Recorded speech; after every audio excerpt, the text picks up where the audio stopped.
may be thinking that the video title seems pretty random and it's some type of travel plan, but don't worry, it's not.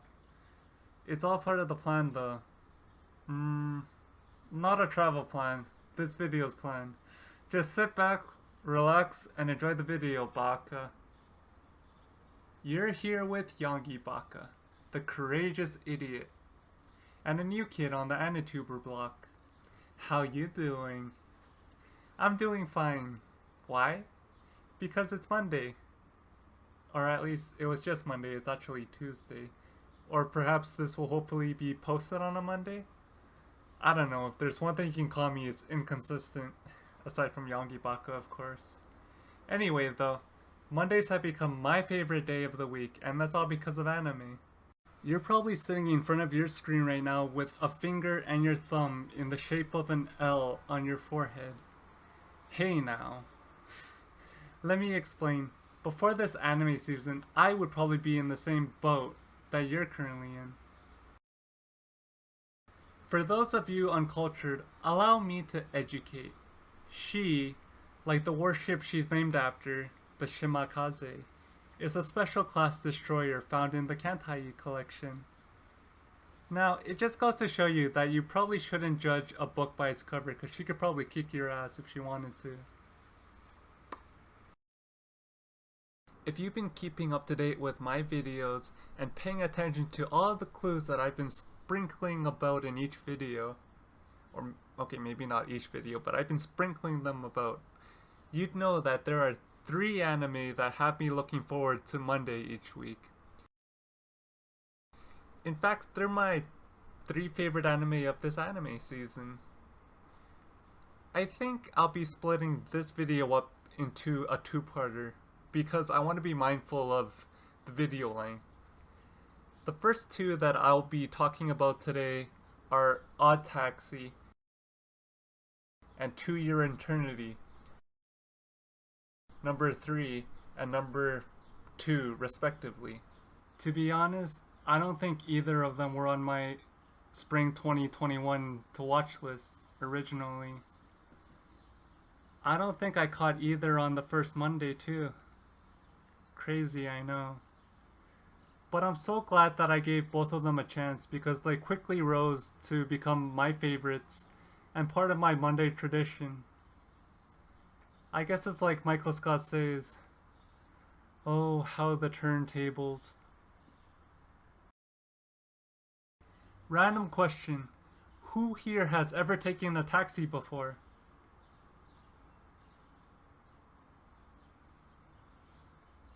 Okay, I'm seeing a lot of hands in the audience. Good, you're halfway there. We'll be moving on with Odd Taxi to begin. Buckle up, buckaroo.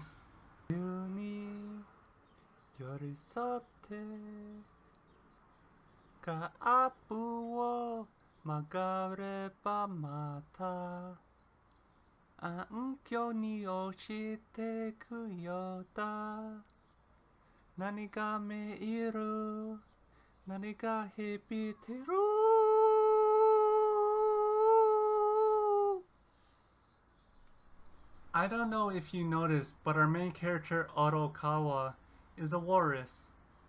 He's also a taxi driver. A taxi driving walrus.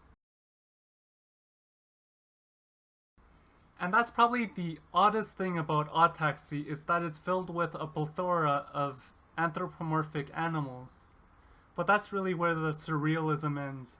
I promise you, it is a well-written story with a really diverse cast of characters that are sometimes even more human than humans in other titles that we all know and love. Not gonna throw any other shade, but I promise you Odd Taxi is worth your time. And I'm not saying that as a furry.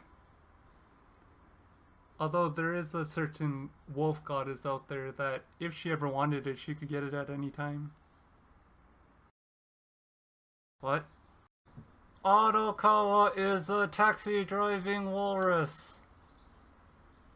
But to be honest though, the taxi is just a vehicle that introduces Otokawa and the viewers to a plethora of interesting characters. There's a social media influencer wannabe who's a university student, like me. and then there's a nurse, an idol group manager, and even a bona fide gangster. Couple that with the characters that are introduced outside of Arakawa's work, such as his friends, two cops with opposing moral codes, as well, there's a high school girl runaway to boot. With such a wide range of unusual suspects, there's an equally wide range of story narratives to follow, as diverse as the cast itself. But I promise you, they all belong to and are a part of the overarching narrative of Odd Taxi. The writing is so good that they interweave all the storylines, the same way that a taxi driver would lanes, trying to make a 45-minute drive in 25 minutes. In short, Odd Taxi follows the life of Arakawa, the taxi driving walrus, and his brush-ins with gangsters who begin to manipulate both Arakawa and those in his inner circle of friends.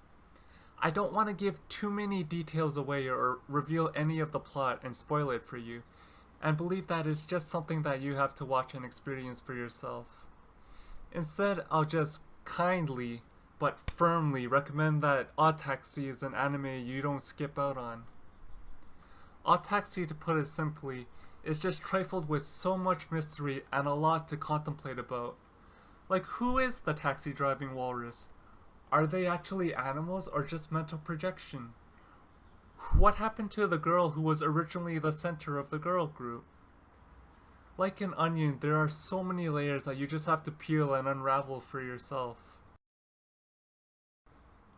It'll definitely have me watching it again once it's fully complete, just to go over anything that I may have missed through the first run. Pro tip, I definitely recommend that you do watch Odd Taxi without blinking. If you absolutely must, try blinking with one eye at a time like this. It doesn't really work, but at least you won't miss anything. Good luck. Don't sleep on anthropomorphic animal anime. Sometimes the cute and colorful animals have just as dark and twisted secrets as humans do. But of course, the cute and colorful animals have much more charm. People suck. Before we move on, I'd just like to quickly mention Arakawa's character design as a walrus. Being a walrus, he's already quite round and big, but since he's a taxi driver, he's often in the foreground of the shots of the anime.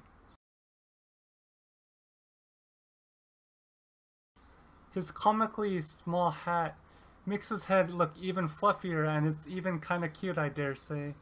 Like a huge, giant stuffed animal.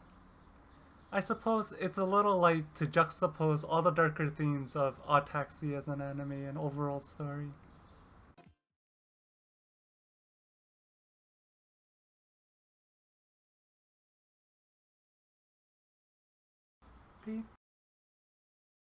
Let's shift gears into second and begin to talk about 2-Year Eternity.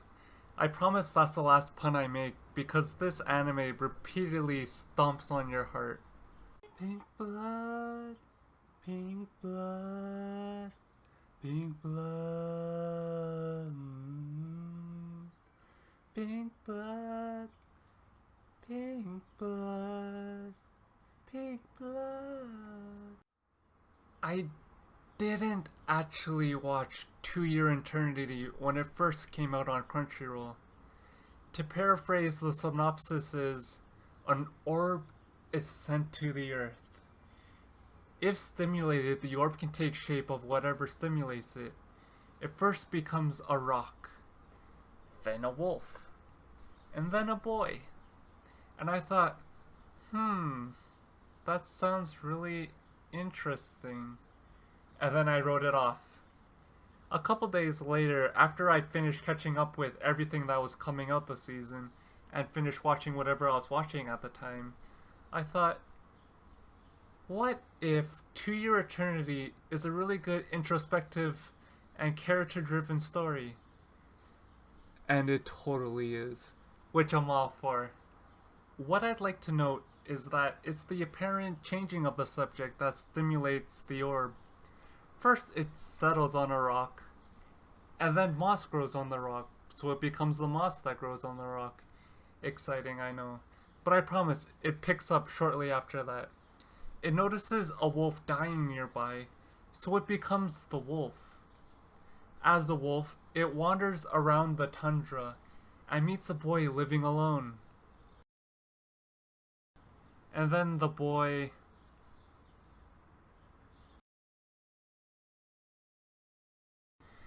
And... and I just wanted to mention, they didn't even give a name to him. The first experience and the first episode goes through all of this, and it just goes to show you how much of a heartbreaking journey to your eternity is going to be. Throughout its travels, the orb meets many others who become aware of its supernatural capabilities, immortal life, and shapeshifting. Thus, it's given the name Fushi by others. Fushi in Japanese means eternal life or immortal. Those that travel alongside Fushi begin to teach Fushi of the world that we live in, from both basic survival skills to much more profound concepts relating to the human condition. Along the way too, Fushi finds much more stimulation, adopting new forms, both human and not, and adding them to its repertoire. I will say though that the form that Fushi most assumes is the form of the unnamed boy that we're first introduced to in the first episode.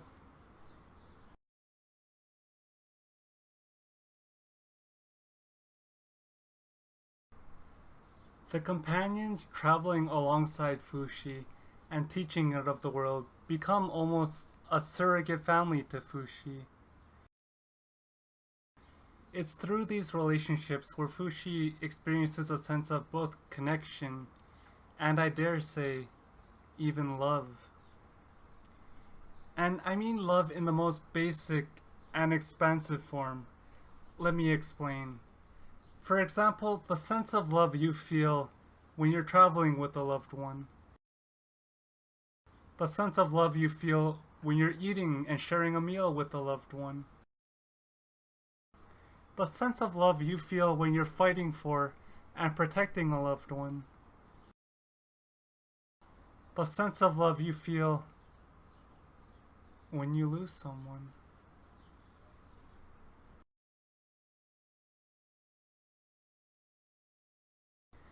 Love becomes such a powerful narrative element to the overall story of To Your Infinity, and really what makes Fushi become more human with every step that Fushi takes.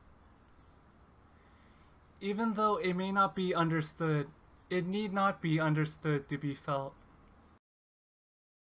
Each interaction that Fushi has, it unknowingly becomes more and more human by replicating the actions, the love, and the care that it receives. Even adopting a new form of those that are lost and no longer with Fushi, whether it be out of convenience or out of remembrance, is just a reflection of how big an impact the individual had on Fushi, how much it taught him, and how much they meant to it, whether it be tangible or not. In terms of the human condition and becoming more human, one scene really does shine and come to mind. Although I will put a trigger warning for suicide, and I'll leave the time that you can skip to if you want to avoid the mention and going through what the reference is.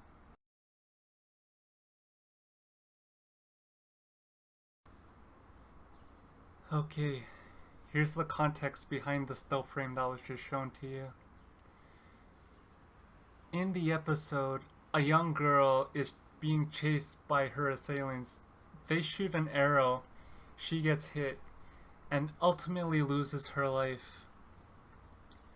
Her best friend, almost an older sister of a figure, is so grief-stricken and lost and doesn't really know how to carry on.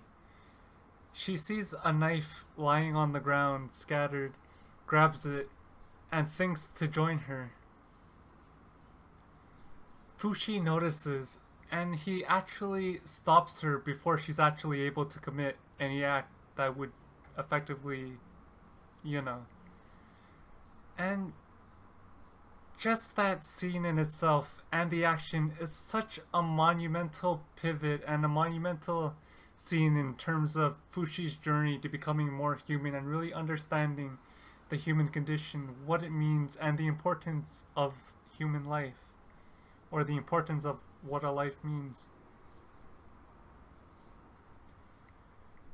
Well, there's not really any spoken words in the scene. It doesn't need any spoken words, and it's enough to make a grown man shed tears and actually cry.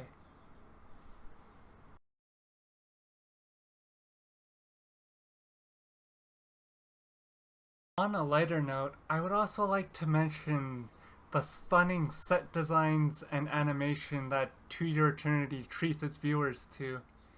Whether Fushi would be walking around in a tundra,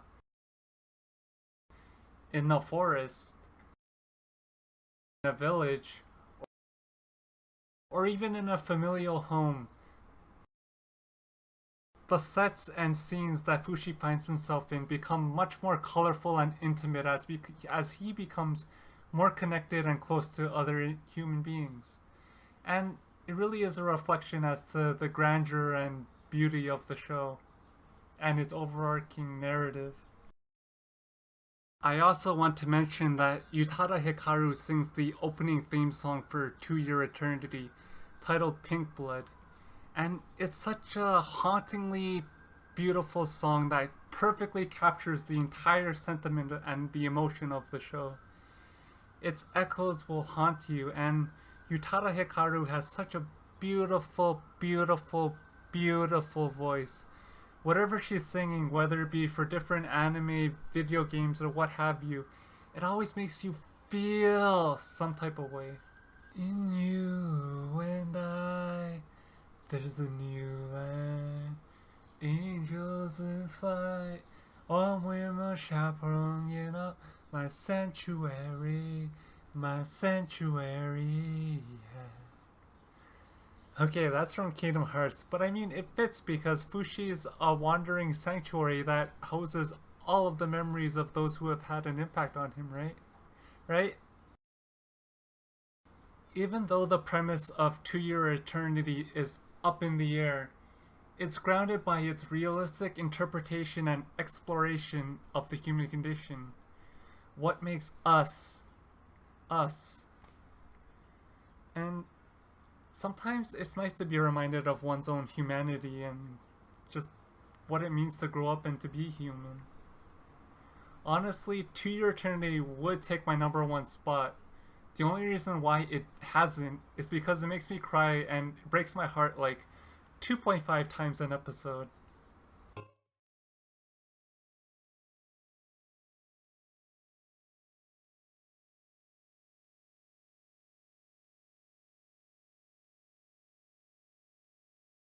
Today's anime mentioned Odd Taxi and To Your Eternity are phenomenal in their own right, and they both have opening theme songs that I find myself returning to just to listen to.